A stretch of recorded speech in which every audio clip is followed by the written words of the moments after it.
McDonald's has a problem with its fries. Not in a single restaurant, not in just one state. Across the Midwest, Burger King has started limiting portions. Wendy's has quietly removed fries from menus in certain locations. And the reason isn't a bad harvest or factory breakdown. It's sitting inside cold storage facilities in Prince Edward Island, Alberta, and Manitoba. Roughly $2.7 billion worth of frozen French fries that once crossed the border south without hesitation. Until Mark Carney made it clear that American fast food is no longer Canada's responsibility. Trump demanded guaranteed access to Canadian potatoes. He argued that food security entitled the United States to Canadian agricultural output. He suggested Canada should lock in supply for American restaurant chains before selling to anyone else. He framed it as strategic alignment, economic integration, neighborly cooperation. Carney answered with 4 words: Canadian potatoes feed Canadians. And just like that, 86% of American frozen fry imports were thrown into uncertainty. Not because exports were banned, not because Canada shut the border, but because Canada chose to prioritize domestic food security and diversify its export markets instead of offering automatic access to the United States. America imports about 1.4 million tons of frozen fries each year. Roughly 1.2 million tons come from Canada. That supply didn't disappear overnight. It simply became conditional instead of guaranteed. Today we're breaking down how potatoes turned into the latest battleground in the Canada-United States trade conflict. How deeply American fast food relies on Canadian agriculture. What Carney has built to make refusing Trump possible. And why French fries are about to teach the same lesson oil, lumber, and steel already did. You cannot threaten the country that controls your supply chain and expect nothing to change. Before we continue, if you value detailed analysis like this, make sure to like and subscribe so you don't miss the stories that actually shape global power. Let's begin with why Canadian potatoes matter more than most people realize. Potatoes rank as Canada's 5th largest crop, generating around $1 billion in annual farm receipts. But the real money isn't in fresh produce, it's in processed, frozen French fries. Exports of frozen fries total about $2.7 billion. 90% of that heads to the United States. The U.S. does not produce enough frozen fries to satisfy domestic demand. American potato output has been declining. Processing facilities are concentrated in the Northwest. Meanwhile, fast food chains across the country rely on Canadian supply to keep their fryers running. For nearly every major chain, those fries are not from Idaho fields processed in California plants. They're Canadian potatoes grown in Prince Edward Island, processed in Alberta and Manitoba, frozen, and shipped south. The supply chain is so tightly integrated that disrupting it can impact American restaurants within days. Trump saw that reliance and saw leverage. If Canada needs American markets for its frozen fries, then threatening those markets should pressure Canada on other issues. Tariffs, trade disputes, access to natural resources. Use potato exports as bargaining power, and Canada would have to comply. Carney looked at the same situation and saw a risk. If American fast food depends on Canadian potatoes, and Trump is willing to politicize that dependence, then Canada needs options. Buyers who pay market rates without demanding political submission. So Canada went looking. Asia, Europe, Latin America. Regions where population growth and rising incomes are driving demand for frozen potato products. Markets that value reliable supply but don't attach political ultimatums to trade. Now let's look at what Trump actually demanded. His request wasn't subtle. He wanted Canada to guarantee priority access for American food companies, not just maintain export levels, but formalize them. Lock in supply agreements that give U.S. buyers first claim on Canadian production regardless of global demand or price shifts. The justification: food security. Trump argued that integrated North American supply chains meant Canadian agriculture should serve American needs. The decades of trade created obligations. That Canada shouldn't redirect exports elsewhere, when American corporations built business models around Canadian supply. The unspoken message was obvious. Guarantee supply, or face tariffs. Redirect exports, and risk blocked imports. Attempt to use agriculture as leverage, and retaliation spreads across multiple sectors. It's the same strategy applied to oil, lumber, steel, and critical minerals. Identify a Canadian resource American industries depend on. Declare it strategically vital. Demand guaranteed access on favorable terms. Threaten economic consequences if Canada refuses. The difference this time? Canadian farmers and processors were ready. They watched the playbook unfold in other sectors and concluded that reliance on American markets was a vulnerability that needed fixing before it could be exploited. To understand how Canada is executing that diversification, look at what happened quietly while the headlines focused on threats. Prince Edward Island growers didn't wait. They boarded planes. Indonesia, the Philippines. This wasn't ceremonial diplomacy. It was aggressive trade promotion. They were selling Canadian frozen fries to Asian markets where middle classes are expanding and fast food growth is outpacing North America. Canada recently concluded negotiations on a comprehensive economic partnership framework with Indonesia. Potatoes are included, tariff reductions, streamlined customs procedures, direct agricultural access. The agreement isn't fully finalized, but the structure is there. And Indonesian demand for frozen potato products keeps climbing. Then there's ASEAN. Canada has been negotiating with the 10-member Association of Southeast Asian Nations since 2021 toward a free trade agreement. Talks continue, but agricultural access sits high on Canada's priority list. Southeast Asia represents 650 million consumers with a growing appetite for Western food brands. That's not a niche market. That's enormous. Japan already imports substantial volumes of Canadian frozen fries, and there's room to expand. Japanese consumers recognize Canadian quality.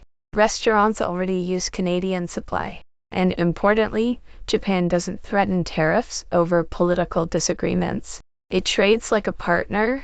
Mexico presents another opportunity. Canadian potato exports to Mexico have steadily increased. Frozen fries, fresh potatoes, seed potatoes.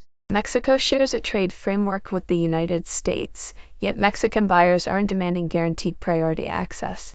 They're not threatening to block imports if Canada sells elsewhere. They purchase what they need at market rates. Business moves forward. Europe also offers openings. Belgium is the world's largest potato importer. France leads in exports. European demand for frozen products continues to create space for competitive suppliers. Canada can compete there, and European buyers don't treat agricultural trade as geopolitical leverage. Consider what that means. Every new market Canada secures is one less market requiring American approval. Every buyer Canada signs reduces political strings. Every ton of frozen fries shipped to Asia or Europe is a ton American chains can no longer assume belongs to them. So what does this mean for American fast food? Here's something often overlooked. McDonald's doesn't own potato farms. Neither does Burger King. Wendy's doesn't either. They rely on suppliers. Those suppliers depend on Canadian processors. Those processors rely on Canadian farmers. The entire system functioned because it was predictable. Harvest, processing, freezing, shipping. Restaurants receive fries. Simple. That predictability is fading. Not because Canada banned exports. Not because of dramatic policy shifts. Because Canada is treating American buyers the same way American buyers have long treated Canadian suppliers. As customers, not guaranteed markets, not automatic claims. Customers competing with others for limited supply. From the Canadian perspective, when Trump threatens tariffs on potatoes, what do processors hear? They hear that American demand carries political conditions. When priority access is demanded, what do farmers hear? They hear expectations of subordination. When agricultural trade is framed as leverage, producers hear one message clearly. Diversification isn't optional anymore. It's survival. So that's what they're doing. Asian buyers pay comparable prices without insisting on priority status. European buyers purchase without threatening punitive measures. Mexican buyers sign contracts without claiming geopolitical entitlement. American fast food chains are discovering something uncomfortable. Canadian fries aren't automatic. They're conditional. And the condition is simple. Treat Canada as a supplier with alternatives, not a captive resource. Fries are disappearing from menus not because exports were banned, but because volume is shifting to markets that don't issue threats.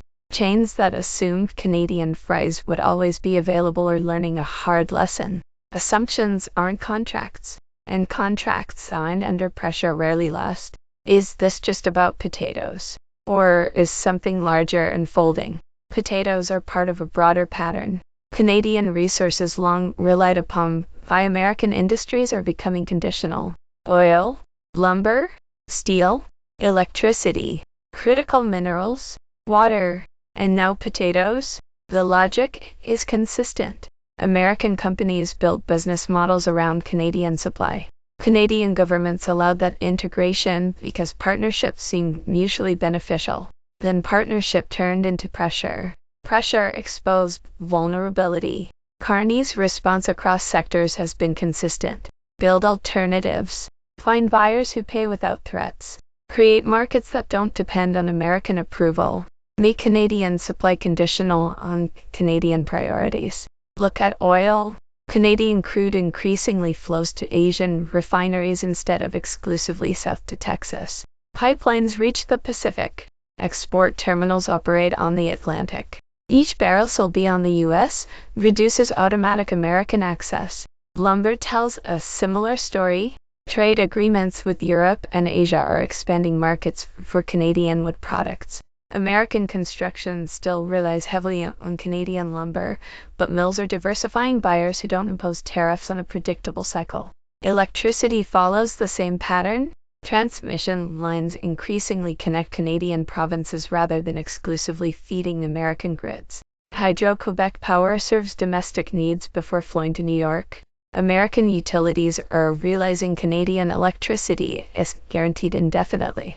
Critical minerals are next. Instead of exporting raw materials to American refiners, Canada is expanding domestic processing for lithium, nickel, cobalt, and rare earths. Material refined and sold to European or Asian manufacturers is material American industries can't automatically access. Then there's water. Trump pushed for access. Carney declared it non-negotiable. Canadian water serves Canadian needs. End of discussion. It won't be diverted south to solve American drought crises. Now potatoes join that list. Canadian farms feed Canadian priorities first. American fast food is a customer, not the customer. Customers who threaten suppliers quickly discover suppliers have options. Why should anyone care about French fries in a trade dispute? Fries aren't strategic assets. But the principle is, if guaranteed access can be demanded for potatoes, why not oil? If food security justifies priority claims, why wouldn't energy security? Carney draws the line here because lines must be drawn somewhere. Canadian resources belong to Canada. Canadian production serves Canadian priorities. Exports go to buyers who pay fairly and don't demand subordination. Weaponizing agricultural trade proves exactly why Canada cannot afford dependence on American markets. Today it's potatoes. Tomorrow it could be wheat. Next week, canola. The pattern is obvious. Any Canadian export viewed as strategically important becomes a potential pressure point. The solution is preventing American buyers. That would be counterproductive. The solution is treating them like everyone else. No guaranteed priority. No preferential claims. No automatic entitlement. Just market transactions between suppliers and customers negotiating terms. Shrinking fry portions are the visible outcome, but the deeper consequence matters more. Canadian farmers are realizing survival doesn't hinge on American demand. Asian markets exist. European buyers are active. Mexican purchases continue rising. Dependence on the United States is a choice, and choices evolve. So what happens next? Trump escalates. He always does. Tariffs on frozen fries. Threats to block imports. Demands for guaranteed supply or retaliation across sectors. The playbook is predictable because we've seen it before. Carney's response will also be predictable. No guarantees. No subordination. Canadian resources serve Canadian priorities. If American buyers want access, they negotiate as customers, not owners. They compete for supply. Processors are already adjusting. Contracts with Asian buyers, partnerships with European distributors, agreements with Mexican chains. Every alternative market functions as insurance against political threats. And insurance matters when risk becomes real. American fast food chains are adapting. Smaller portions, menu substitutions, product adjustments, anything to reduce reliance on a supplier and willing to guarantee priority. Adaptation hurts. Customers notice when fries shrink or vanish. Franchise owners notice rising costs and unstable supply. But that adaptation proves Carney's argument. American industries built business models around Canadian supply without planning for conditional access. Now they're absorbing the cost of that assumption. Canadian suppliers built models around American markets without preparing for trade weaponization. They're discovering the value of diversification. Potatoes are teaching the same lesson oil already taught, lumber taught, steel taught. You cannot threaten the nation controlling your supply chain and expect that chain to function unchanged. Threats motivate alternatives. Once alternatives exist, threats lose power. What was Carney's response? Canadian potatoes feed Canadians. That was it. No prolonged negotiation. No compromise. No lengthy explanation about sovereignty. Just a statement of principle. Canadian agriculture serves Canadian priorities. If supply remains after domestic needs and export commitments are met, American buyers may purchase at market rates. No guarantees. No preferential treatment. No assumption that proximity creates obligation. Trump saw those four words as confrontation. Carney delivered them as policy. Canadian resources belong to Canada. That principle applies to oil, to lumber, to steel, to water, to critical minerals, and now to potatoes. Fast food shortages are visible, but they're not the most significant result. The significant shift is leverage. Canadian producers understand they have options. Farmers recognize alternatives. Processors see that American buyers aren't the only game available. Leverage transforms negotiations. When tariffs are threatened, Canadian farmers can reference Asian contracts and European partnerships. When guaranteed access is demanded, processors can point to Mexican buyers and Indonesian frameworks. The balance of power in agricultural trade is shifting, not because Canada suddenly became larger or wealthier, but because it reduced dependence. Independent suppliers don't accept dictated terms. They establish conditions based on market realities.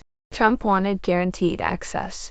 He received competition. He wanted priority claims. He received equal treatment. He sought subordination. He encountered sovereignty. And American fast food is learning what Canadian energy companies already proved. When trade is weaponized against suppliers, suppliers find new customers. Once those customers are secured, threats fade.